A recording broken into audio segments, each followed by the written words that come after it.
बदबख्त।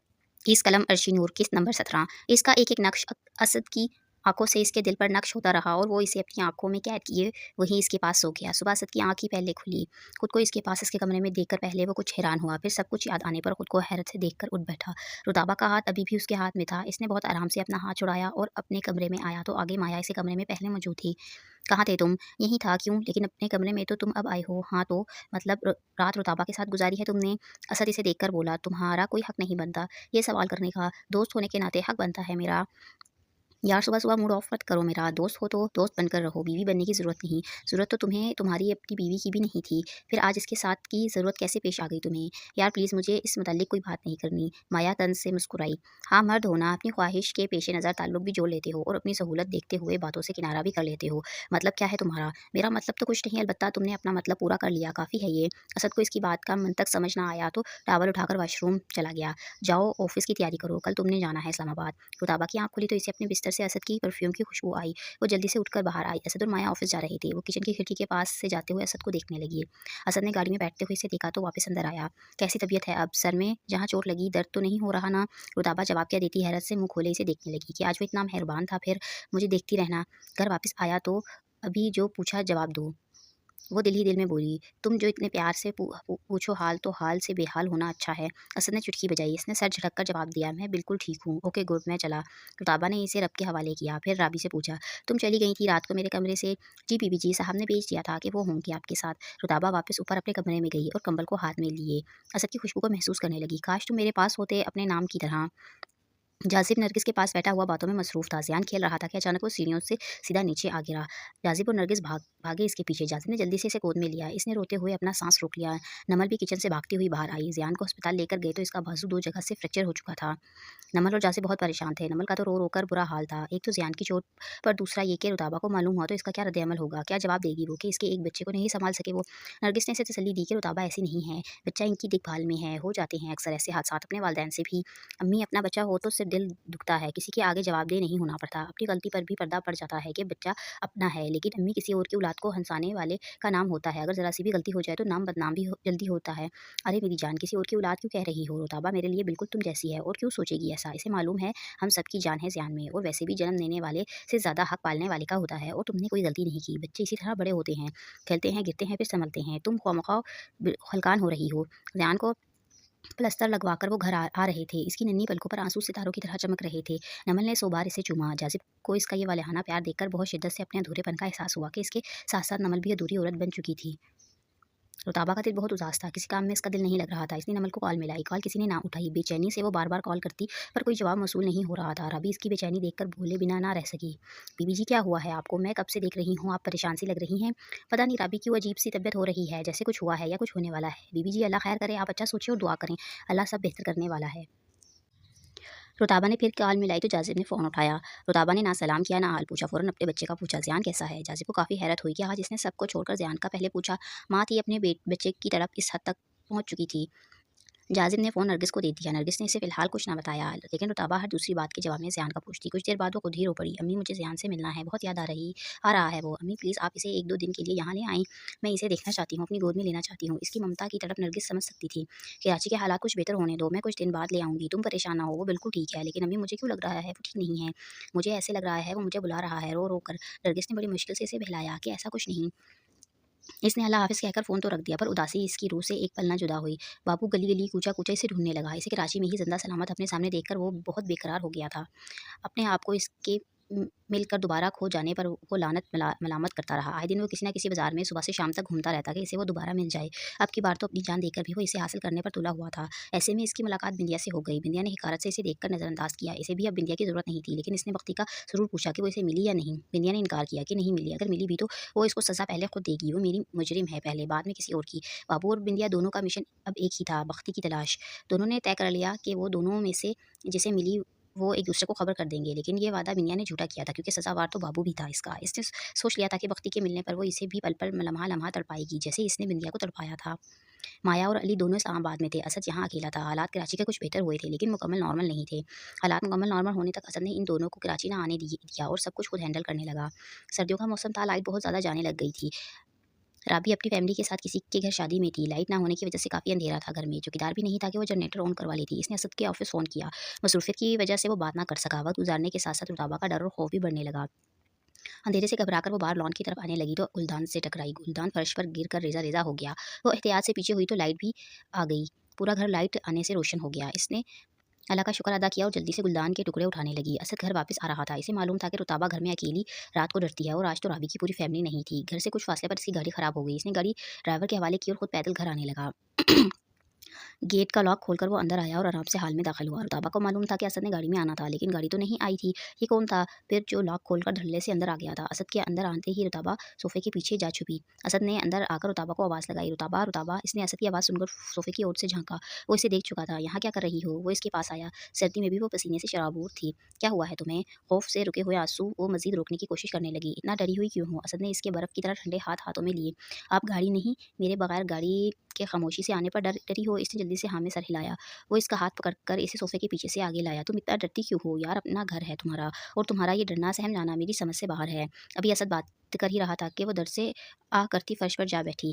गुलदान की एक आधी किरची रह गई थी जो रुताबा के पैर में जा लगी। असद ने इसे देखा। ओह, ये कैसे लगा तुम्हें? लाइट नहीं थी, अंधेरे में गुलदान से टकरा गई थी। इसका कांच लगा है। उफ! असद ने इसके पैर से कांच का टुकड़ा खींचा तो वो कुछ हिस्सा पैर के अंदर ही टूट कर रह गया। खून भी बह रहा था। असद को इसे अस्पताल ले जाना पड़ा। असद ने घर में खड़ी गाड़ी स्टार्ट की, फिर इसे अस्पताल ले गया। वहाँ डॉक्टर को इसके पैर पाँव को कट लगाकर कांच निकालना था। वैसे तो बड़े-बड़े दर्द, बड़े-बड़े ज़ख्म वो सह लेती थी, लेकिन आज असद की मौजूदगी और इसकी ज़रा सी तवज्जो पाकर इसमें ना जाने दर्द सहने की नज़ाकत कहाँ से आ गई थी। वो पाँव को हाथ ना लगाने दे रही थी। कांच की चुभन भी बहुत थी। नर्स ने इसकी नाना से तंग आकर असद से कहा, सर आप इनके पीछे बैठें और इनको पकड़ें। ऐसे तो हम कुछ नहीं कर सकते, और ये ज़्यादा हिली-जुली तो कट मज़ीद गहरा लग जाएगा।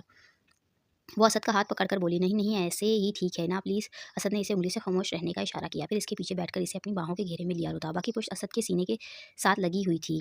डॉक्टर ने सुन्न करने के इंजेक्शन लगाए तो तकलीफ से इसने अपनी मुठ्ठियाँ भींच ली। इसकी तकलीफ, इसका रोना असद से भी बर्दाश्त नहीं हो रहा था। बॉडी बिल्डर था वो, इसने बड़ी मजबूती से इसे काबू में किया हुआ था। रुताबा इसकी गिरफ्त में ज़रा सी भी ना हिल सकी। इसे 3 टाँके भी लगाने पड़े। वो बहुत बुरी तरह से रो रही थी। असद, बहुत दर्द हो रहा है मुझे, प्लीज़ इनको रोको। असद ने टाँके लगाते हुए इसका सर अपने सीने से लगाया कि वो ना देखे, क्योंकि वो अपना पाँव देख-देख कर मज़ीद रो रही थी। डॉक्टर ने टाँके लगाकर एंड में इसे नींद का इंजेक्शन दे दिया। वो कुछ देर में नींद से झूलती हुई असद को देखकर बोली, बहुत बहुत ज़ालिम हो तुम। फिर इस पर नींद का नशा तारी होने लगा तो इसकी सियाह आँखें दर्द और आंसू से दहक रही थी। असद को ऐसा लगा जैसे इसके 2 नैन नहीं, जाम के प्याले थे जो अपना नशा असद के रग-रग में उतार रहे थे।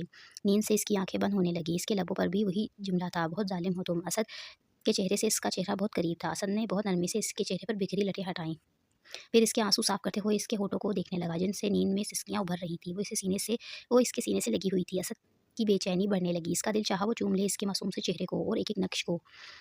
लेकिन इसे मालूम था, अगर इसने ऐसा किया तो वो फिर खुद को रोक नहीं पाएगा, और रुताबा की मदहोशी का वो इस तरह फ़ायदा नहीं उठा सकता था। इस पर असद को इस वक्त टूट कर प्यार आ रहा था, लेकिन इसके तमाम जज्बात पर जल्द ही इसकी अना हावी हो जाती थी।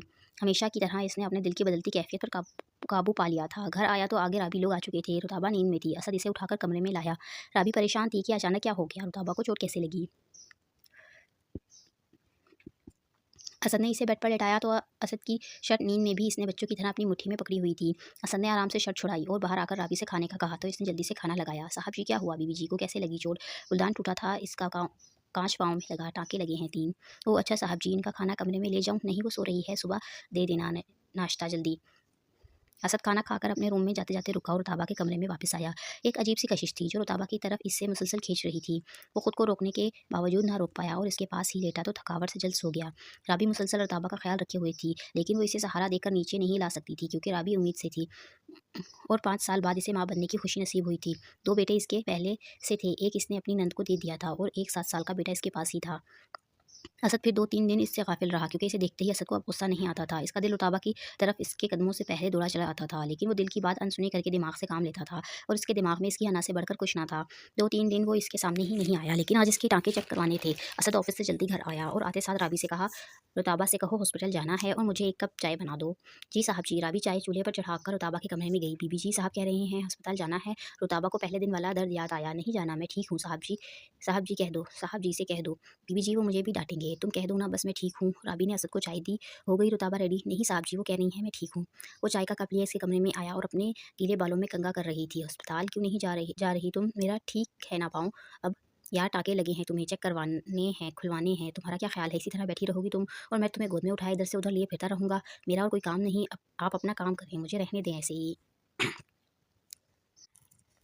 यार अजीब लड़की हो तुम, पाँव ख़राब हो गया तो लेने के देने पड़ जाएँगे। असद ने इसे डराया, ऐसा ना हो तुम्हारा पूरा पाँव काटना पड़ जाए। जी नहीं, ऐसे नहीं होता, काँच ही तो था। तुमने बहस कर दी है या चल रहा है मेरे साथ? इसने मुँह वसूरते हुए अपने लंबे बालों का जूड़ा बनाया, फिर बेड का सहारा लेकर खड़ी हुई। असद को चाय अच्छी न लगी, इसने दो सूप सीप लेकर कप ड्रेसिंग टेबल पर रख दिया। असद इसे उठाने आगे आया, रुकिए मैं चादर ओढ़ लूँ। कहाँ रखी है चादर? मैं दे देता हूँ। वो कभी भी चादर के बगैर बाहर नहीं जाती थी, हालाँकि असद की तरफ से इस पर कोई सख्ती नहीं थी पर्दे को लेकर। असद ने इसे चादर अलमारी से निकाल कर हाथ में दी। इसने चादर ओढ़ ली। असद ने इसे गोद में उठाया तो इसका दिल ज़ोर से धड़का। वो अपना आप छुपाने की कोशिश में रुताबा को सुनाने लगा। यार क्या मुसीबत मेरे पल्ले पड़ी हो तो कभी क्या कर बैठती हो और कभी क्या परेशानी मेरे लिए बच जाती है सारी। वो इसके चेहरे से बहुत करीब थी। तो ना लेकर जाए, कहा तो है ठीक हो जाऊँगी। हाँ, तुम्हारे कहने से तो सभी ठीक होता है ना? वो अपने दिल को रुताबा के लिए मौसम की तरह बदलते देख रहा था, लेकिन वो अपनी कैफियत खुद पर भी ज़ाहिर होने से डर रहा था। अस्पताल जाकर मालूम हुआ मैडम जी ने पाँव पर ज़ोर देकर एक टाँका ख़राब कर लिया है और 2 दिन से एक ही बैंडेज हुई पड़ी थी, वो भी इसके नहाने से गीली थी, जिससे ज़ख़्म भी ख़राब हो गया। मज़ीद कुछ दिन लगेंगे ज़ख़्म ठीक होने में। आज फिर वो खूब रोई दर्द होने पर। असद ने इसे अच्छा खासा झाड़ा, जिससे इसके दर्द में मज़ीद इज़ाफ़ा हुआ। वो जाते हुए इसे उठाकर बोला, तुम चाहती ही नहीं हो कि मैं सुकून से रहूँ, मेरी तवज्जो हासिल करने का बहुत ही बुरा तरीका है ये तुम्हारा। मुझे आपकी तवज्जो या आपको हासिल करने के लिए ये भोंडे तरीके अपनाने की ज़रूरत नहीं है। अच्छा तो फिर इस सब का को क्या कहूँ मैं? मेरी बदबख्ती। इसे गाड़ी में बिठाकर बोला, यानी मुझसे शादी करके तुम्हारे बख्त फूट गए हैं। मैंने ऐसा तो नहीं कहा। मतलब तो यही था तुम्हारा। रताबा ने खामोशी में ही आफियत समझी। बाकी का सफ़र दोनों ने खामोशी से काटा। असद ने घर आकर जब इसे बेड पर लेटाने लगा तो असद के चेहरे के बदलते तासुरात इसने भी महसूस किए। थोड़ा घबरा गई वो। असद ने कमरे के पर्दे लगाए, फिर एकदम इसके पास गिरते हुए लेटा। वो उछलकर थोड़ा पीछे हुई। ये क्या कर रहे हैं आप? असद को इसके घबराने पर हंसी आ गई। वो इसके बहुत करीब हुआ। अब वो पीछे हटती तो सीधा बेड से नीचे गिरती। मैंने क्या करना है प्यार के अलावा? क्या मतलब? इसने हैरत से आंखें फैलाई।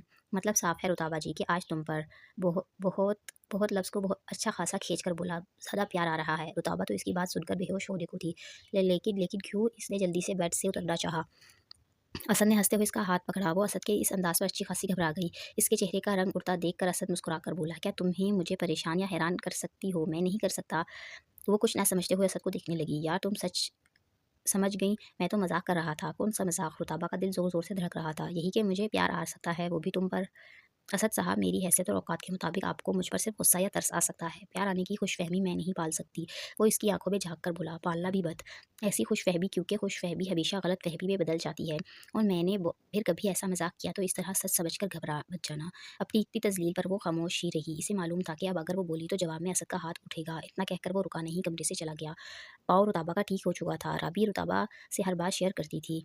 राबी को शायरी बहुत पसंद थी, पर वो पढ़ नहीं सकती थी। बीबी जी, आपको शायरी पसंद है? हाँ बहुत। आप लिखती हैं डायरी में? नहीं, लिखती तो नहीं हूँ। नमल की डायरी से कुछ पढ़ लेती थी तो याद रह जाती है कुछ और कुछ भूल जाती हूँ।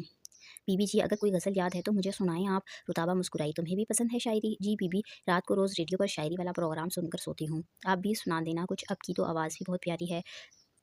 रुताबा सोचने लगी कि कौन सी गज़ल हो। असद उठ चुका था, नाश्ते के लिए नीचे आने लगा तो रुताबा की आवाज़ सुनकर रुक गया। तरफ उठूँ भी तो ज़ालिम तेरी दिहाई ना दूँ, मैं ज़ख़म ज़ख़म हूँ फिर भी तुझे दिखाई ना दूँ। इसकी आवाज़ में सदियों की थकावट और दर्द था। वो अपनी धुन में मगन राबी को पूरी गज़ल सुनाने लगी। तरफ उठूँ भी तो ज़ालिम तेरी दुहाई ना दूँ, मैं ज़ख़म ज़ख़म हूँ फिर भी तुझे दिखाई ना दूँ। तेरे बदन में धड़कने लगी हूँ दिल की तरह, ये और बात कि अब भी तुझे सुनाई ना दूँ। खुद अपने आप को परखा तो ये नदामत है कि अब कभी इसे इल्ज़ाम नारसाई ना दूँ।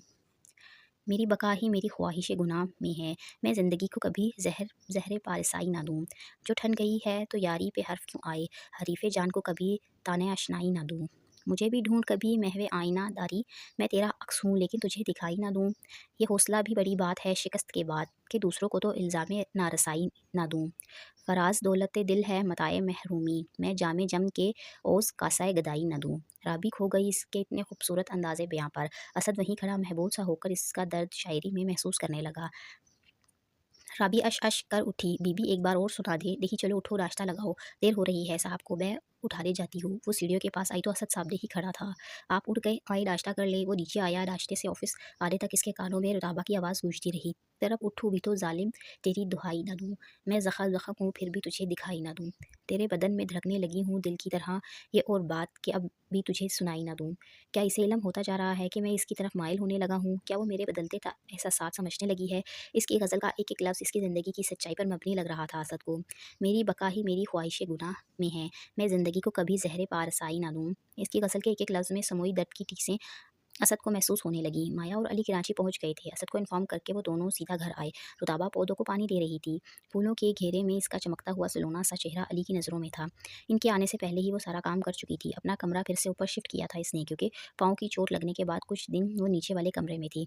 असद और इसका कमरा फर्स्ट फ्लोर पर साथ साथ था। अली और माया का ग्राउंड फ्लोर पर था। वो आते ही अपने-अपने कमरे में चले गए। रात को उठे तो खाना मेज़ पर लगा हुआ मिला। अली को अच्छी खासी भूख लगी हुई थी। यार क्या कमाल का खाना बनाती है ये लड़की। क्या लज़्ज़त है इसके हाथ में। जी चाह रहा है कि माया ने इसे आँखें निकालीं। ये जी चाह रहा है कि चूम लूँ इसके हाथ। शर्म नहीं आती तुम्हें? यार मेरे मुँह से तो नहीं निकला, तुम्ही ने कहा है। हाँ, तो मुँह से निकालना तो यही चाह रहे थे तुम। अच्छा बाबा लड़ क्यों रही हो? सॉरी। बट नेक्स्ट टाइम ख्याल रखना, इट्स ओके। और तारीफ़ें करके सर चढ़ाने की ज़रूरत नहीं तुम्हें। माया खाना खाकर उठ गई। अली ने खूब पेट भरकर खाना खाया। राबी मेज़ से बर्तन उठाने लगी। अली रुताबा के पीछे किचन में आया। हेलो रुताबा। इसने पलट कर अली को देखा जो काफ़ी करीब खड़ा था इससे। वो 2 कदम पीछे हटी। चाय बना दें 1 कप मज़ेदार सी अपने हाथों की। जी चाय बना दूंगी, लेकिन प्लीज़ बात ज़रा दूर रहकर किया करें, इतना करीब आने की ज़रूरत नहीं है आपको। रुताबा का अंदाज़ गसीला था। अली ने कंधे झुकाए। ओके जी, आपका हुक्म सर आंखों पर। राबी अंदर आई तो वो बाहर लॉन में चला गया। असद भी आ गया। रुताबा ने सबके लिए चाय बनाई और अपने काम में मसरूफ़ रही। रात गए वो तीनों आपस में बैठे बिज़नेस की बातें करते रहे। असद अपने कमरे में गया तो रुताबा से 1 कप कॉफ़ी का कहा। वो कॉफ़ी बनाकर असद के कमरे में गई तो वो सो चुका था। वो कॉफ़ी लेकर अपने रूम में गई तो अली से देख रहा था कि ये असद के साथ वाले कमरे में क्या कर रही है। माया बाहर आई, तुम क्या कर रहे हो? सोए नहीं अभी? नहीं यार, मम्मा से बात कर रहा था। सर्वेंट क्वार्टर, एक बात तो बताओ, ये लड़की सर्वेंट क्वार्टर में नहीं रहती क्या? कौन सी लड़की? रुताबा का पूछ रहा हूँ। ओह अच्छा, नहीं असद के दूर परे की जान पहचान वाली है। ना माँ बाप है, ना घर बार, ना कोई और। असद ने तरस खाकर इसे साथ रखा हुआ है, तो क्या ये असद के साथ अकेली ही रहती है? हाँ, लेकिन तुम क्यों इतने तजस्सुस से पूछ रहे हो? कुछ नहीं, वैसे ही पूछ रहा। तुम तो शक ना करो मुझ पर। वो भाई को जांचती हुई नज़रों से देखकर बोली। ठीक है, लेकिन ज़रा ध्यान से रहना। और इस रुताबा मैडम से दूर भी, तुम्हारे टाइप की नहीं ये। नमल ज़यान के साथ खेल रही थी। नरगिस घर में नहीं थी। बाहर गेट बजने पर वो आई तो शाजी था। अस्सलाम वालेकुम। वालेकुम अस्सलाम, कैसी हो बहना? मैं ठीक, आएँ अंदर आएँ? रुताबा ने इसे अंदर बुलाया। नमल ने इसे अंदर बुलाया। माँ जी कहाँ हैं? वो बाज़ार गई हैं। ओह अच्छा, माज़रत चाहता हूँ, इनकी गैर मौजूदगी में आया। नहीं, इसमें माज़रत की क्या बात है, बैठें आप, थोड़ी देर में आ जाएँगी अम्मी। और जासिब भी आता होगा। शादी ने बातों-बातों में नमल से पूछा। असद की शादी इसकी पसंद से हुई है क्या? नमल खामोश हो गई। खैरियत, आप क्यों पूछ रहे हैं? तुम बताओ तो सही। नहीं, अम्मी की पसंद थी वो। ओह अच्छा, लेकिन आपने कभी पहले तो नहीं पूछा, ऐसा आप क्यों पूछ रहे हैं? जासिब को आने दो, फिर बात करते हैं। क्यों, मुझ पर यकीन नहीं आपको? नहीं, ऐसी कोई बात नहीं। तो फिर बताएँ, आपकी मुलाकात हुई थी क्या इनसे? हाँ, कुछ दिन पहले मुझे बड़ी ही बुरी हालत में असद की बीवी मिली थी। नमल का तजस्सुस मज़ीद बढ़ गया। क्या मतलब, कैसी बुरी हालत में? यार कराची के हालात तो सुन रखे होंगे, ख़राब थे। मैं बाज़ार के पास से गुज़र रहा था, हालात काफ़ी ख़राब थे इस दिन भी। हर तरफ ट्रैफ़िक और लोगों की भगदड़ मची हुई थी। वो किसी से शायद खुद को बचाते हुए भाग रही थी। अचानक सामने से आती मेरी गाड़ी से टकराई। मट्टी से भरे हुए इसके कपड़े थे, जैसे किसी ने पकड़कर इसे घसीटा हो। नमल का तजस्सुस गुस्से में बदल गया। मैंने बहुत मिन्नत समाजत करके इसे गाड़ी में बिठाया। वो बहुत ज़्यादा डरी और सहमी हुई थी। नमल ज़यान को गोद से उतार कर बोली, कौन था इसके पीछे? मुझे नहीं मालूम। मेरे बहुत बार पूछने पर भी वो बस रोती रही और सिर्फ घर का एड्रेस बताया। फिर आपको कैसे पता चला कि वो असद की बीवी है? मुझे नहीं मालूम था पहले, लेकिन इसे ड्रॉप करके जब मैं जाने लगा तो इनके घर से आवाज़ें सुनकर रुक गया। बहुत सख्ती से इससे सवाल पूछे जा रहे थे कि वो कहाँ थी और किसके साथ आई है। मैंने बाहर बुलवाया घर के मालिक को कि इनको तसल्ली दूँ, तो बाहर आने वाला असद था। नमल फ़ौरन बोली, मारपीट की आवाज़ तो नहीं आई थी आपको? नहीं, ऐसा कुछ नहीं था। क्यों, असद मारता है क्या बीवी को? नहीं, वैसे ही पूछ रही मैं। यार वहाँ एक लड़की थी, मुझे लग रहा था इसे देख कर के वो भी असद की बीवी है। नहीं, वो बीवी नहीं, असद के बॉस की बेटी है। तो क्या वो लड़की भी इनके साथ रहती है? जी, लेकिन ये क्या तुक बनती है कि एक जवान जहान लड़की एक यंग कपल के साथ रहे? कैसे हैं इसके वालिदैन? इनको एहसास नहीं इस बात का? नमल तंज़ भरा लहजे में बोली, गैरत का एहसास हर एक में कहाँ? लेकिन यार मुझे इस लड़की पर बड़ा तरस आया। ना जाने क्यों मुझे वो ज़माने ना जाने क्यों मुझे वो ज़माने के हाथों सताई हुई लगी। नमल ने सर झुका लिया। क्या कहती? अभी यही बातें कर रहे थे कि जाज़िब भी आ गया। नमल काफ़ी परेशान हो गई सारी बात सुनकर। शाजी के जाते ही इसने रुताबा को फ़ोन लगाया और सारी बात पूछी। रुताबा काफ़ी हैरान हुई कि इसे कैसे पता चला। नमल ने इसे समझाया, देखो रुताबा, जब तुम बख्ती थी ना, वो दौर गुज़र गया। अब यहाँ देवी आंटी है, ना कोई और। शादीशुदा हो तुम, असद तुम्हारा शौहर है। इसे अपनी बीवी होने का एहसास दिलाओ, इसके करीब-करीब रहो यार, इस तरह तो तुम अपना घर ख़राब कर बैठोगी। घर बनता तो ख़राब होता ना, इसका और मेरा रिश्ता एक कागज़ के टुकड़े के अलावा कुछ नहीं। इसमें भी तुम्हारी गलती है, अपनी ज़िंदगी की डोर हमेशा तुमने दूसरों के हाथों में दी है। जब जिसका जी चाहा खींचकर तुम्हें मुँह के बल गिरा दिया। रुताबा खामोश रही। यार कुछ तो बोलना सीखो अपने हक़ में और तन्हा होने से क्यों डरती हो इतना? यार मैं हूँ तुम्हारे साथ, जासिब है, अम्मी हैं, क्या तुम हमें अपना नहीं समझती? तुम्हारे और अम्मी के आसरे ही तो जी रही हूँ। तो मेरी जान ज़रा ढंग से जीना सीखो ना, क्यों खुद को दूसरों के हाथों इस्तेमाल करवा रही हो? कब समझोगी खुद को इंसान तुम? जब तक खुद पर तरस खाना नहीं छोड़ोगी, लोग तुम्हें जीने देंगे। और डरो मत असद से या माया से, जब भी वो गलत करे इन्हें जवाब दो इनकी गलती का। ऐसे डरपोक रहोगी तो लोग तुम्हें डरा-डरा कर ही मार देंगे। रुताबा आहिस्ता से बोली, कोशिश करूँगी। नमल ने सख्ती से कहा, नहीं कोशिश नहीं करोगी तुम, अमल करोगी वरना मैं आ जाऊँगी फिर तुम्हारा मुकाबला करने। रुतबा हँसी, नहीं यार तुम मत आना, बहुत खतरनाक हो तुम तो। मेरी जान खतरनाक हूँ इसलिए लोग मुझसे ना गलत बात कर सकते हैं ना कोई गलत हरकत। वो आने वाले लोगों का मुँह तोड़ना नहीं सीखोगी तो कोई चबा जाएगा और कोई थूक जाएगा। राबी का बच्चा होने वाला था, वो पंजाब चली गई थी। सर्दी भी इस बार कराची के पिछले 10 साला रिकॉर्ड तोड़ रही थी, ऊपर से बारिश का भी इम्कान था। नई कंपनी का इफ्तिताह हो चुका था। आज काफ़ी देर हो गई थी, अली और माया नए ऑफिस में थे, असद अपने फर्म में था। रात का वक्त था, रुताबा का दिल घबरा रहा था काफ़ी, इसलिए असद को बार-बार कॉल की कि वो जल्दी घर आ जाए, लेकिन असद एक कॉल भी अटेंड ना कर सका। रात के 11 बज रहे थे, बादलों ने चारों तरफ खूब अंधेरा कर रखा था। असद अपने कमरे में अंदर आया तो रुताबा की 20 बार आई हुई कॉल्स देखी, फिर कॉल बैक की, क्या हुआ खैरियत है इतनी कॉल्स? असद आप जल्दी आ जाइए प्लीज़, मुझे डर लग रहा है बहुत। सॉरी मैं जल्दी नहीं आ सकता, तुम एक काम करो मैं ड्राइवर को भेज देता हूँ, तुम यहीं आ जाओ, फिर घर साथ चले जाएंगे फिर हम। रुताबा ने शुक्र अदा किया और जल्दी से अपना हुलिया दुरुस्त किया। ब्लैक नेट की फ़्रॉक पहनी हुई थी इसे। ड्राइवर के आते ही शाल ओढ़ी और असद के ऑफिस पहुंची। वहाँ कुछ ही कुलीग थे। सबने रुताबा को सलाम किया। इसने इतना खूबसूरत ऑफिस पहली बार देखा था। सबको जवाब देती ड्राइवर के पीछे पीछे वो असद के ऑफिस में दाखिल हुई। असद ने फाइल से सर उठाकर इसे देखा। काले लिबास में सुरमई शाल पहने वो गसब ढा रही थी। असद के इशारा करने पर वो सोफे पर बैठ गई। चाय पीनी है या कॉफ़ी? कुछ नहीं, इस ओके। असद ने काफ़ी का ऑर्डर दिया। ऑफिस का स्टाफ बार बार असद के पास आता, कुछ ना कुछ पूछ कर जाता। रुताबा को नींद आ रही थी। सबके आने जाने से वो कंफर्टेबल कंफर्ट फ़ील नहीं कर रही थी। असद इसे साथ वाले ऑफ़िस में ले आया, तुम यहीं रिलैक्स होकर बैठो, मैं घंटे 2 तक फ्री हो जाऊँगा। वो वापस अपने काम में मसरूफ़ हो गया। रुताबा बैठे-बैठे सोफ़े पर ही सो गई। दूसरी तरफ अली की तबीयत ख़राब थी, वो घर आ गया था। बाया ऑफ़िस में ही थी। हल्की-हल्की बारिश भी शुरू हो गई। असद ने सबको छुट्टी दे दी और खुद कुछ इंपॉर्टेंट डॉक्यूमेंट बनाता रहा। रात का 1 बज रहा था, वो भी काफ़ी थक गया और घर जाने लगा। रुताबा इसे भूल गई कि वो भी वही थी। घर जाकर वो बिस्तर पर ढेर हो गया। हल्की बारिश ने अब तूफ़ानी रूप धार लिया था। रुताबा की आँख बादलों की गरज से खुली तो इसे अपने आस-पास कुछ भी दिखाई ना दिया। कब्र की तरह अंधेरा था। वो वहीं बैठे-बैठे असद को पुकारने लगी, "असद, असद।" वहाँ कोई होता तो जवाब देता, "असद, असद कहाँ हैं आप?" वो रो पड़ी, "क्या वो मुझे छोड़कर चला गया यहाँ?" इतने गुप अंधेरे में इसका दम घुटने लगा। वो उठकर अंधों की तरह आस-पास हाथ हिलाने लगी, "असद ये क्या किया आपने? आप मुझे यहाँ छोड़ गए? इस तरह तड़पा कर मत मारो, एक ही बार मार डालो।" वो मुश्किल से दरवाजे तक आई, लॉक था दरवाज़ा। वो मज़ीद डर गई, "या अल्लाह! अब क्या करूँ मैं? असद, असद।" वो फूट-फूट कर रोई, "कैसी है ये मेरी तन्हाई, ये मेरी ज़िंदगी।" सर्दी भी बहुत लग रही थी इसे, वो खौफ़ और सर्दी से कँपकँपाने लगी। बादल फिर गरजे तो इसे टेबल के पीछे रोशनी सी नज़र आई। वो आहिस्ता से चलकर खिड़की की तरफ आई कि शायद इसे कोई नज़र आ जाए। इसने खिड़की के पर्दे सरकाए तो नीचे इसे फैक्ट्री की तरफ नज़र नहीं आ रहा था। इसके साथ ही एक दरवाज़ा था, रुताबा ने इसे खोला तो वो खुल गया। वो गैलरी में आई तो तेज़ हवा से गैलरी का दरवाज़ा इतनी ज़ोर से बंद हुआ कि इसका साँस ही रुक गया। नीचे इसने झाँका, वहाँ कार पार्किंग की जगह थी और वो भी बिल्कुल सुनसान पड़ा हुआ था। सेकंड फ्लोर पर थी वो। इसने पूरी कोशिश की कि टेरेस का दरवाज़ा खुले क्योंकि बारिश से वो भीग रही थी, पर टेरेस का दरवाज़ा ना खुला। ये क्या सितम हुआ था इसके साथ? वो रो-रो कर अल्लाह को याद करके टेरेस के कोने पर फूलों के गुलदान को खिसकाकर इसके पीछे बैठी, पर बारिश की बूंदों से बच ना सकी और पूरी भीग गई। आज इसे अपनी मौत सामने दिखाई दे रही थी। इसका जिस्म ठंडा होते-होते सुन्न होने लगा। अपनी रगों में सर्दी से जमते खून की अज़ियत सहना इसके लिए मौत से कम ना था। शायद आज इसकी इस दर्दनाक ज़िंदगी से आज़ादी का दिन था। वो दिल ही दिल में कलमा पढ़ने लगी। इसे यूँ महसूस हुआ कि इसकी हड्डी-हड्डी टूट रही है और इसकी अंग-अंग को चीरती हुई इसके जिस्म से रूह निकल रही है। दर्द की शिद्दत वो ज़्यादा देर ना सह सकी। इधर असद मज़े से इससे बेखबर सो रहा था। माया भी घर आते ही सो गई। असद की बारिश की गरज चमक से अचानक आँख खुली तो इसे रुताबा याद आई कि वो अकेले डरती है। वो इसके कमरे की तरफ आया। इसे वहाँ ना पाकर इसे याद आया कि रुताबा को तो वो ऑफिस में ही छोड़ आया है। इसने टाइम देखा, रात के पौने 3 बज रहे थे। इसने जल्दी से गाड़ी निकाली, लेकिन इंजन ठंडा होने से गाड़ी स्टार्ट नहीं हो रही थी। बड़े जतन करके असद ने गाड़ी स्टार्ट कर ली और जल्दी से वो चौकीदार की तरफ गया और इसे लेकर कंपनी पहुंचा। भागते हुए अंदर दाखिल हुआ और दरवाज़ा खोलकर अंदर आया। वो अंदर नहीं थी। असद ने आवाज़ लगाई, "रुताबा, रुताबा।" फिर इसे वॉशरूम में देखा, वो वहाँ भी नहीं थी। असद ने पर्दे हटाकर टेरेस में झाँका तो वो एक तरफ कोने में आई गठरी की तरह बेजान पड़ी हुई थी। इसने दरवाज़ा खोला लेकिन लॉक नहीं खुल रहा था। इसने धक्का देकर लॉक को तोड़ा। जब रुताबा को छुआ तो वो बर्फ़ की तरह ठंडी और मुर्दे की तरह अकड़ी हुई थी। इसने अंदर सोफ़े पर लेटाया और इसकी धड़कन चेक की। वो बहुत आहिस्ता आहिस्ता इसका दिल धड़क रहा था। इसके होंठ और हाथ पाँव नीले हो गए थे सर्दी से। असद ने इसके हाथ पाँव जल्दी से मसले पर बेकार चौकीदार को घर पहुंचाकर वो खुद घर की तरफ आने लगा। तूफानी बारिश थी, रोड पर हर जगह पानी का सैलाब आया हुआ था। इसकी गाड़ी भी बार बार बंद हो रही थी। बड़ी मुश्किल से वो घर पहुंचा, लेकिन बाहर गेट से कुछ फासले पर गाड़ी रुक गई। इसने गाड़ी वहीं छोड़ी और रुताबा को उठाकर अंदर लाने लगा। चौकीदार जागा हुआ था।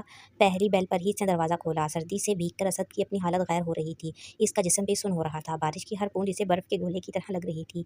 बेल की आवाज़ से अली की भी आंख खुली। इसने खिड़की से बाहर झाँका तो असद रुताबा को गोद में उठाए अंदर आ रहा था। वो हैरत से देखने लगा कि रात के पिछले पहर वो कहाँ से आ रहा था। रुताबा को लेकर असद सीधा इसे ऊपर अपने कमरे में ले गया। अली खामोशी से देखता रहा कि माजरा क्या है।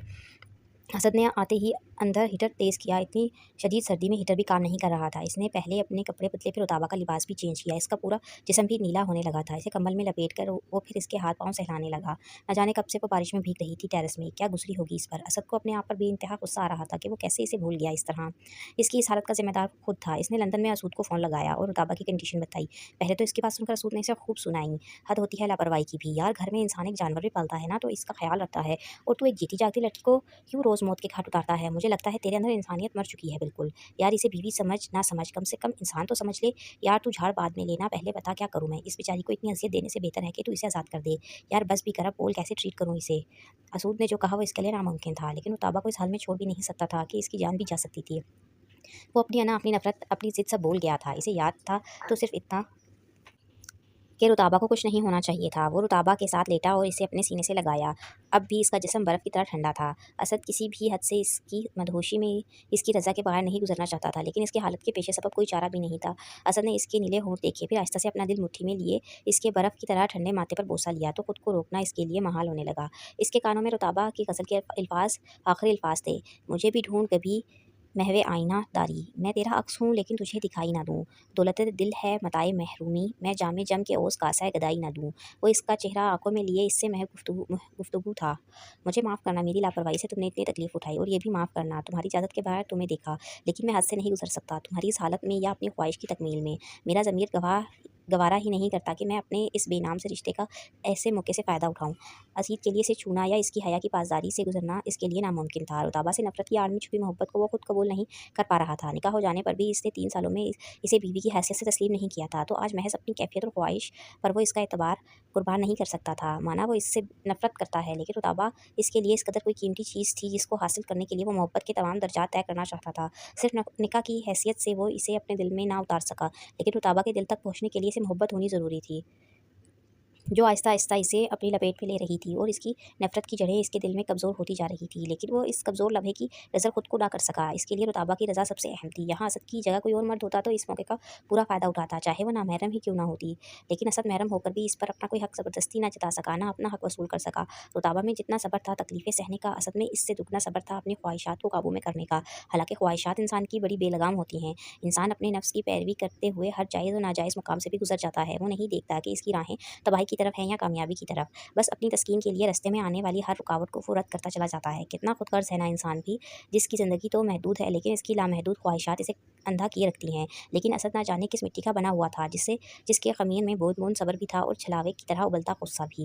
लेकिन वो गुस्से में भी रुताबा की इज़्ज़त को पामाल नहीं करता था। ज़हनी और जिस्मानी इज़्ज़त से वो अक्सर इसे दो-चार करता था, लेकिन इसकी हया, इसकी आबरू को कभी इसने शोहर होने की हैसियत से भी मजरूह नहीं किया था। जिस कैफियत में इस वक्त असद था, वो और जिस तरह रुताबा इसके पहलू में थी, यहाँ इसके सब्र की इंतहा थी। इस इंतहा पर भी इसके लिए रुताबा का मान, इसका भरोसा ज़्यादा अहम था। इतना असद ज़रूर जानता था कि वो हर एक चीज़ से डरती थी, लेकिन असद वो वाहिद शख्स था जिस पे इसे अंधा एतमाद था। अब ये असद के हाथ में था, वो इसके अंधेपन का फ़ायदा उठाकर खुद अंधा ना होता।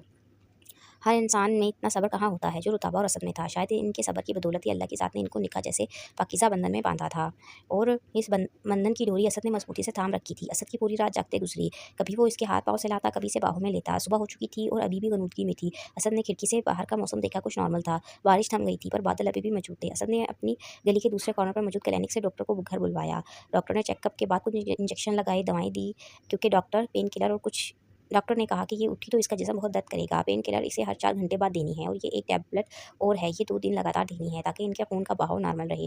डॉक्टर को छोड़कर वो वापस आया। संडे था, आज छुट्टी थी। असद को भी नींद आने लगी। पूरी रात का जागा हुआ था और रुताबा को बाहों में लिए सो गया।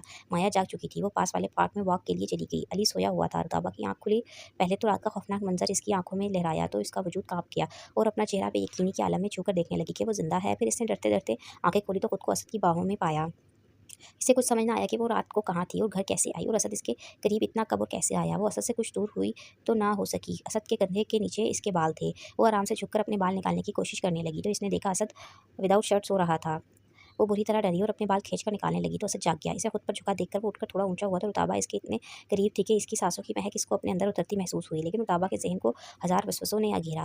रात की अजियत तो भूल ही गई। असद ने इसकी हवाइयाँ उठती देखी तो बोला, क्या हुआ आप यहाँ और मैं? इसमें हैरानी वाली क्या बात है? पहली बार तो नहीं सोया मैं तुम्हारे साथ। असद उठकर अपनी शर्ट पहनने लगा। रुताबा की नज़र सोफे पर पड़ी जहाँ इसका रात वाला लिबास पड़ा हुआ था। फिर इसने अपनी तरफ नज़र की तो वो असद की शर्ट ट्राउज़र और शर्ट में थी। एक अजीब से खौफ ने रुताबा को आ घेरा। आज से 3 साल पहले भी ऐसी ही रात थी जब इसका इस्तेहसाल हुआ था और इसकी मासूमियत और पाकीज़गी पाश-पाश हुई थी, जिसकी सज़ा वो अब तक भुगत रही थी। वो उठी तो इसका जिस्म टूट रहा था दर्द से। मेरे कपड़े किसने चेंज किए? असद आराम से बोला, तुम्हारी दोस्त आई थी लाहौर से, इसने किए। आपका और मेरा मज़ाक नहीं, प्लीज़ सच बताइए। असद मुस्कुरा कर बोला, मैंने किए हैं। लेकिन क्यों किए? वो इसके सामने आ खड़ी हुई। मर जाती तुम गीले कपड़ों में, इसलिए किए। और हाँ माय डियर, पहली बार नहीं किए। रुताबा की आंखें मज़ीद हैरत से फैल गईं।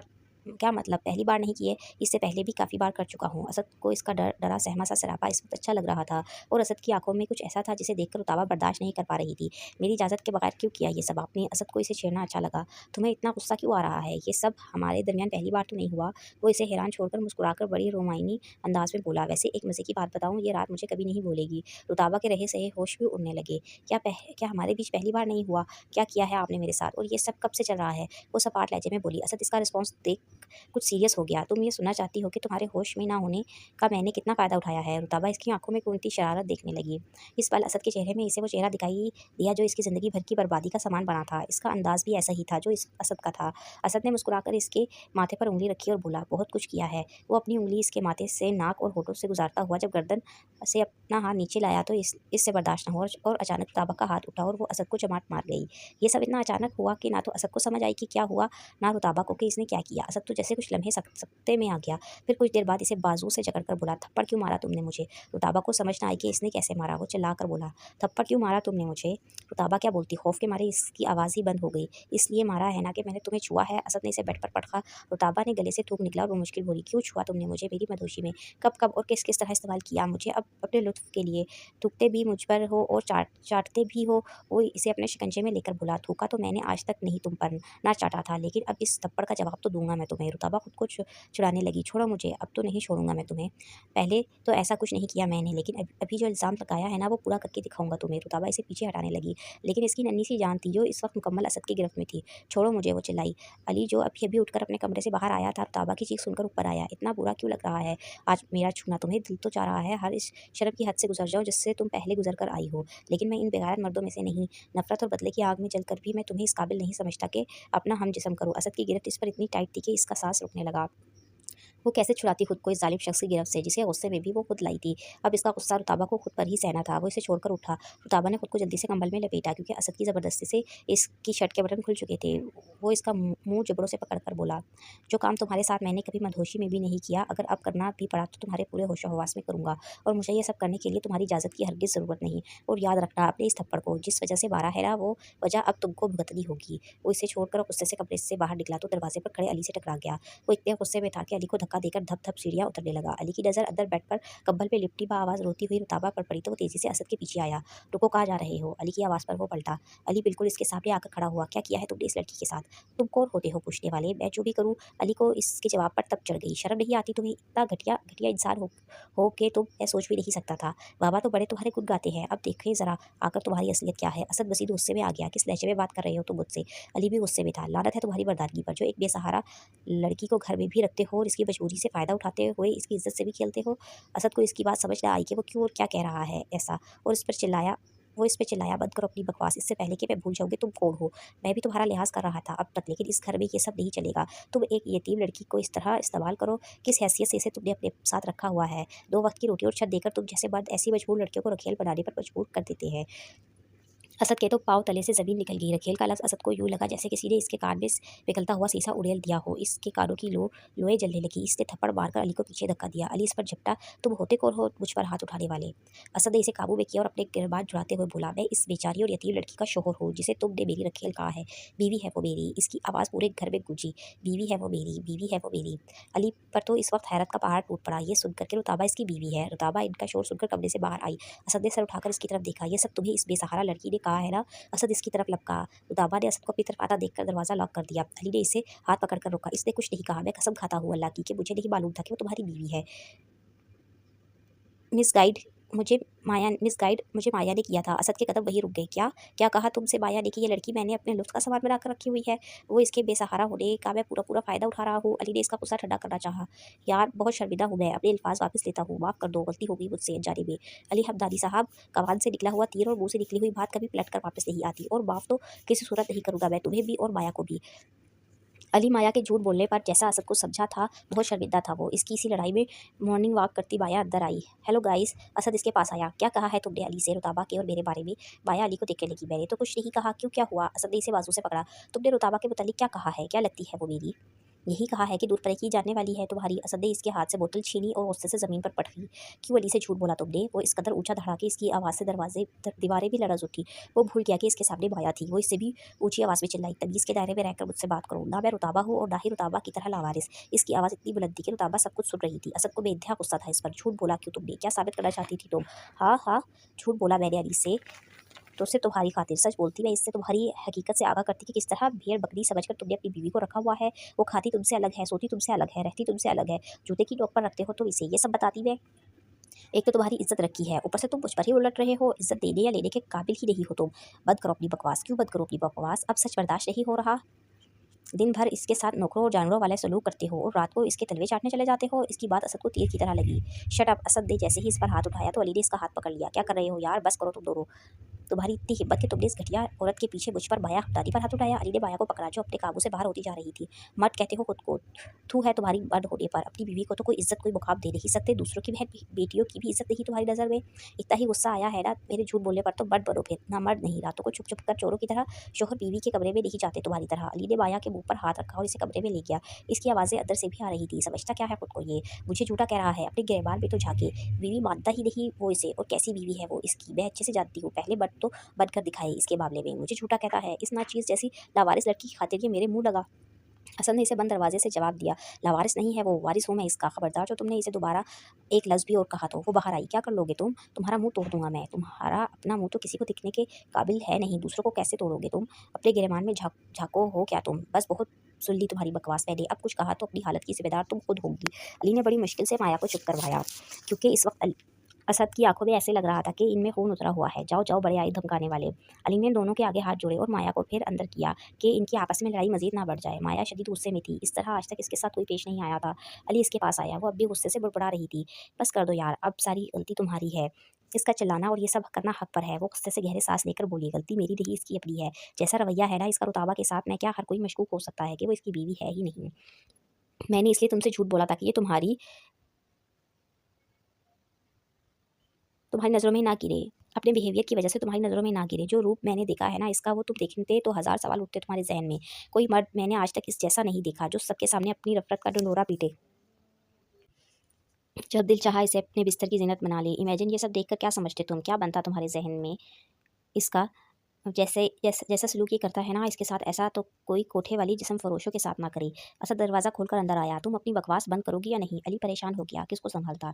दोनों ही हार मानने को तैयार ना थे। नहीं करूँगी बंद, क्योंकि मुझसे तुम्हारा दोगलापन बर्दाश्त नहीं होता। अंदर से कुछ हो तुम और बाहर से कुछ। अली ने माया को खामोश करवाया। बस कर दो यार, हर्द होती है। तुम्हारे इस झूठ की वजह से ये सारा फिसाद खड़ा हुआ है। हाँ, झूठ बोला है मैंने, तो कबूल भी किया है। ये क्यों नहीं अपनी मन की खोट कबूल करता? अगर झूठ ही बोलता है तो कायम रहे इस पर। आदमी को साहिब किरदार होना चाहिए। असद करखत लहजे में इसे घूर कर बोला, मेरा किरदार तो खोटा सही और मैं साहब किरदार भी ना सही, लेकिन शुक्र है कि तुम्हारी असलियत तो खुलकर मेरे सामने आई है कि किसी भी लिहाज से काबिल एतबार नहीं हो। इतना कहकर वो रुका नहीं और जोर से दरवाज़ा बंद करके घर से ही चला गया। रुताबा खुद को कंबल में लपेटे रोती रही कि क्या से क्या हो गया था आज। क्यों इसने थप्पड़ मारा उस अजद को? और माया और अली ने कितनी घटिया बातें की, किस कदर बुरा नाम दिया है इसने इस पाकीज़ा रिश्ते को। इसे अपने आप से भी घिनाने लगी। इनकी सोच जानकर वो शिद्दत-ए-एहसास से रो पड़ी। आज तक असद की तमाम सख्तियाँ इसने झेली थी, लेकिन अली और माया की बातें इसकी बर्दाश्त से बाहर थीं। इसका बस नहीं चल रहा था कि वो खुद को मार देती या इन दोनों का मुँह नोच लेती। काश मैं लावारिस ना होती, काश कोई तो होता मेरा, काश। रोते हुए इसे असद का जुमला याद आया। असद ने ये कैसे कह दिया कि मैं लावारिस नहीं, मेरा वारिस है वो, और मेरी खातिर वो माया का मुँह तोड़ने को भी तैयार था। और ये माया क्या कह रही थी कि चोरों की तरह रात को मेरे कमरे में आना असद का, और कल गुज़री हुई रात को क्या हुआ था इन दोनों के बीच? क्या किया था असद ने मेरे साथ? क्या वो सच कह रहा था कि इसने मेरी हया की लाज रखी है? झूठ तो इसने आज तक कभी नहीं बोला। झूठ से इसे बिला की नफ़रत थी, और रुताबा से भी। वो खुद से सवाल करने लगी, क्या इतनी ताकत है इसकी नफ़रत में कि मेरा होकर भी मुझे हासिल नहीं करना चाहता? लेकिन आज जो कुछ हुआ, अब वो मुझसे अपनी इस कदर होने वाली ज़िल्लत का बदला भी लेगा। सोच-सोच कर इसका दिमाग फट रहा था। गुज़री हुई रात की तकलीफ़ और दर्द वो भूल ही गई थी, जिसे इसने मौत से भी बदतर काटा था। फ़िक्र और परेशानी थी अब इससे आने वाले वक़्त की, कि अब असद क्या करेगा इसके साथ? अब वो मुझे अज़ियत देने का कौन-सा रूप धारेगा, और मेरी इस थप्पड़ वाली गलती का अदाला किस तरह चुकाना पड़ेगा मुझे? शायद अपनी जान देकर भी ना चुका पाऊँगी मैं। अपने ही दामन से इसने अपने आँसू पोंछे और घुटने में सर दिए, अपनी ही बाहों के हसार में लिया खुद को। अपना दर्द वो हमेशा अल्लाह से या अपने आप से बाँटती थी। कोई ना था इसके दर्द का साथी जो आकर इसके सर पर शफ़क़त का हाथ रखता, या ये कहता कि फ़िक्र ना करो, मैं हूँ तुम्हारे साथ। आज फिर शिद्दत से इसे अपने लावारिस होने का एहसास हुआ कि काश इसका भी कोई तो अपना खूनी रिश्ता होता, तो माया इसे आज बार-बार लावारिस होने का ताना ना देती। साहिल की आती-जाती लहरों पर असद कदम जमाए काफ़ी देर खड़ा रहा। रेत इसके पैरों से सरकते इसके पाँव अपने अंदर धंसाती रही। माया के अल्फाज़ थप्पड़ की तरह इसे महसूस हो रहे थे। पहले ये इसके मामले में मर्द तो बनकर दिखाए, रात को चोरों की तरह शौहर बीवी के कमरे में नहीं जाते। इसकी ये हरकत देखकर कौन यकीन करेगा कि वो इसकी बीवी है? पाँव की जूती समझता है ये इसे। फिर इसे रुताबा का थप्पड़ याद आया। इसने क्यों मारा मुझे थप्पड़? इसका तो मैं शौहर था, जो चाहे मैं कर सकता था। फिर इसे मेरा छूना या मेरा अंदाज़ क्यों इतना बुरा लगा? क्या वो भी मुझसे मेरी नफ़रत करने लगी है? आज इसके चेहरे पर मेरे साथ होने का सुकून दिखाई नहीं दिया मुझे, क्यों? क्या वो डर गई है मुझसे, या इसका एतबार उठ गया है मुझसे? एतबार का सोचकर असद के कानों में चनाके से कुछ टूटने की आवाज़ गूंजी। एतबार क्या मैं करता हूँ इस पर? नहीं, लेकिन क्यों? वो खुद ही सवाल भी कर रहा था और जवाब भी खुद ही देकर खुद को मुतमिन करने की कोशिश कर रहा था। लेकिन इसका गुस्सा किसी सूरत कम नहीं हो रहा था। वो खड़े-खड़े थका तो बैठ गया वहीं पर। अपने पाँव से नीचे सरकती हुई रेत पर इससे जाज़िब की बात याद आई। यार खुश रहा करो, पीछे मुड़कर ना देखो, माज़ी राख का ढेर है। अपने पाँव मज़बूत रखो, क्योंकि हाल लम्हा ब लम्हा रेत की तरह सिरक रहा है, और रोशन ख़यालात के साथ अपने कदम तेज़ी से बढ़ाओ आगे की तरफ, और आँखें खोलकर रखो, क्योंकि मुस्तकबिल तारीख खला है। पानी में मुसलसल बैठने से भी इसे सर्दी का एहसास ना हुआ। हल्की-हल्की बारिश शुरू हो गई थी। टिप-टिप गिरती बूंदों से वो भीगने लगा, तो इसे सर्दी का एहसास हुआ, और वो जाकर गाड़ी में बैठ गया और सिगरेट पीने लगा। फिर सिगरेट पर वो खूब खासा, फिर एक के बाद दूसरा, फिर तीसरा, फिर वो सिगरेट पे सिगरेट पीने लगा। सिगरेट के धुएँ की तरह इसका दिलो-दिमाग भी धुआँ-धुआँ हो रहा था। किसको सुनाता वो अपने दिल की कहानी? बस अंदर ही अंदर वो जलता और कुढ़ता रहा। फिर होटल में खाना खाकर ईशा की अज़ान के बाद घर की तरफ आया, तो सारी सोचें, सारे ख़यालात दोबारा इससे किसी जिन की तरह आ चिमटे। माया मैडम, अब मैं तुम्हें भी मर्द बनकर दिखाऊँगा, और रुताबा तुम्हें भी। दोगला कहा है ना तुमने मुझे, अब मैं तुम्हें अपना एक ही रूप दिखाऊँगा। अली परेशानी से इसे ढूँढने निकला, पर इसे ज़्यादा रस्तों का नहीं मालूम था। आस-पास देखकर वापस पलट आया। माया स्लीपिंग पिल्स लेकर सो गई थी दोबारा। रुताबा अपने कमरे में चली गई थी। अली परेशानी में असद का इंतज़ार करता रहा कि सुबह से रात हो गई थी। वो घर नहीं लौटा था। इसका मोबाइल भी ऑफ जा रहा था। रात को जब वो घर लौटा, तो अली हाल में शिद्दत से उसका मुंतज़िर था। कहाँ थे तुम? कितना परेशान था मैं। असद पैंट की जेब में हाथ डाले इसे नज़रअंदाज करता ऊपर जाने लगा। असद, कुछ पूछ रहा हूँ मैं यार, कहाँ थे तुम? क्यों इतनी देर से घर आए हो? कहाँ थे सारा दिन? वो रुका। मैं कहाँ था? क्यों था? मैं घर देर से क्यों आया? ये सब सवाल तुम नहीं कर सकते मुझसे। क्यों नहीं कर सकता? दोस्त हो तुम्हारा यार। असद 2-3 सीढ़ियाँ उतरकर इसके करीब आकर खड़ा हुआ। दोस्त और मैं, तुम दोनों बहन-भाई का कितना घटिया मेयार है यार। मुझसे कमज़र दोस्त रखते हो यार, क्यों शर्मिंदा करते हो? क्या जो दिया गलतफ़हमी की वजह से मैं कह गया, सब माफ़ कर दूँ यार? असद एक-एक लफ्ज़ पर ज़ोर देकर बोला। शर्मिंदा तुम क्यों हो रहे हो? शर्मिंदा तो मैं हूँ तुम दोनों से। अली ने इसका हाथ पकड़ा। यार माफ़ कर दो, अब रहने भी दो। भाई जैसी हैसियत देता हूँ मैं तुम्हें, तुम्हारी नाराज़गी बर्दाश्त नहीं कर सकता। Oh really? अगर वाक़ई भाई समझते तो माया की गलत बयानी पर यकीन करके ना बैठते, एक बार मुझसे पूछ लेते। अली बहुत पछता रहा था। इसे इतना कुछ कहा था इसने, ऊपर से रहती कसर माया ने पूरी कर दी थी। शर्मिंदगी से इसने सर झुकाकर एक बार फिर सॉरी कहा। तुम सर ना झुकाओ मेरे भाई, सर तो शर्म से मेरा झुकना चाहिए। मजबूर लड़कियों का धर्मशाला जो खोल रखा है मैंने। अली आंखें झुकाए बोला, यार इतना शर्मिंदा तो ना करो कि मैं अपनी ही नज़रों में गिर जाऊँ। असद अफसोस भरे अंदाज से बोला, कितनी फ़िक्र है खुद की नज़रों में गिरने की। मुझे तुम दोनों ने मेरी नज़रों में मुझे कहाँ जाकर गिराया है, अंदाज़ा भी है कुछ? अली रो देने को था। अंदाज़ा है यार, इसलिए तुमसे बार-बार एक्सक्यूज़ कर रहा हूँ। असद ने मज़ीद कुछ ना बोला और अपने कमरे में चला गया। सुबह नाश्ते की मेज़ पर वो आया तो माया और अली पहले से मौजूद थे। इनको सिरे से इग्नोर करता वो किचन में आया। रुताबा को देख इसे थप्पड़ याद आया तो इसका खून गुस्से से खौलने लगा, लेकिन इसने कंट्रोल किया। मेरा नाश्ता ड्राइंग रूम में ले आओ। रुताबा इसका नाश्ता तैयार करने लगी। इसके सामने जाने से वो घबरा रही थी कि न जाने अब क्या करेगा। असद राबी भी नहीं थी। वो डरते-डरते ट्रॉली लेकर ड्राइंग रूम में दाखिल हुई। असद टीवी देख रहा था। इसने कँपकँपाते हाथों से चाय डाली। असद की नज़रें मुसलसल इसका अहाता किए हुई थी। इसका रंग बिल्कुल पीला हल्दी की तरह हो रहा था, जैसे किसी ने सारा खून निचोड़ लिया हो। आँखें भी रोई-रोई सूजी हुई थी। तबीयत ठीक है तुम्हारी? वो जाते-जाते असद की आवाज़ सुनकर रुकी और इसकी जानिब पीट किए जवाब दिया, जी। इधर आओ मेरे पास। रुताबा के कदम खौफ से वहीं जम गए। इधर आओ। वो इसके सामने सर झुकाकर बेजुबानों की तरह खड़ी हो गई। असद ने इसका कँपकँपाता हाथ पकड़ा जो अब भी ठंडा हो रहा था। वो इसका हाथ थामे ऊपर अपने कमरे में आया। अली और माया इसे देखते रह गए। रुताबा दिल ही दिल में दुआएं करने लगी। अल्लाह जाने क्या करेगा असद अब इसके साथ। इसके टैबलेट्स कमरे में ले जाकर असद ने कुछ हाथ में दिए और समझाया कि ये किस तरीके से खानी है। इसने सहमे-सहमे बच्चों की तरह हाँ में सर हिलाया। असद ने इस वक्त खुद को बहुत मुश्किल से कंट्रोल किया हुआ था, क्योंकि अपनी ज़िल्लत और इसकी चमाट इसे बार-बार कल का गुज़रा वक्त याद दिला रही थी। और वो फिर रुका नहीं, नाश्ता करके गाड़ी निकाल कर चला गया था ऑफ़िस। माया और अली को ड्राइवर के हवाले कर दिया। ऑफ़िस जाकर भी इसने सिर्फ काम की बात की, वो भी अली से। माया के साथ तो वो ऐसे पेश आ रहा था जैसे वो मौजूद ही ना थी। अगली सुबह असद ने राबी की जगह एक और मेड हायर की, जो घर के कामकाज के लिए आई थी। सुबह नाश्ते की मेज़ पर वो आकर आ बैठा और नई मेड गुलनाज़ को आवाज़ लगाई, काम समझा रहा हूँ घर के सारे एक बार। घर की सफाई और बर्तन के अलावा तुमने 2 बंदों का नाश्ता और रात का खाना भी बनाना है। किन 2 बंदों का साहब जी? इनका। असद ने अली और माया की तरफ इशारा किया। जी ठीक है, लेकिन साहब जी आपका मेरी ज़िम्मेदारी मेरी बीवी की है। माया को ये बात सुनकर जैसे आग सी लग गई थी। वो नाश्ता छोड़कर उठ गई। अली असद को देखता रहा कि वो किस कदर इनको इग्नोर कर रहा था। असद बड़े आराम से नाश्ता करता रहा। दोपहर का वक्त था। गुलनाज़ ने असद को घर के फ़ोन किया। साहब जी बाजी की तबीयत बहुत ख़राब है, वो कुछ खा पी भी नहीं रही। आप आकर इनको अस्पताल ले जाएँ। इसने आने का कहकर फ़ोन काटा और ऑफ़िस से जाने लगा। अली ने इससे पूछा, कहाँ जा रहे हो? वो माया की तरफ गुस्से से देखकर बोला, घर जा रहा हूँ, ताबा की तबीयत ठीक नहीं। माया ने असद के बजाय अली से कहा, इससे कहो अभी मीटिंग है। वो इसकी बात अनसुनी करके चला गया। माया ने गुस्से से पानी का गिलास कंप्यूटर पर दे मारा।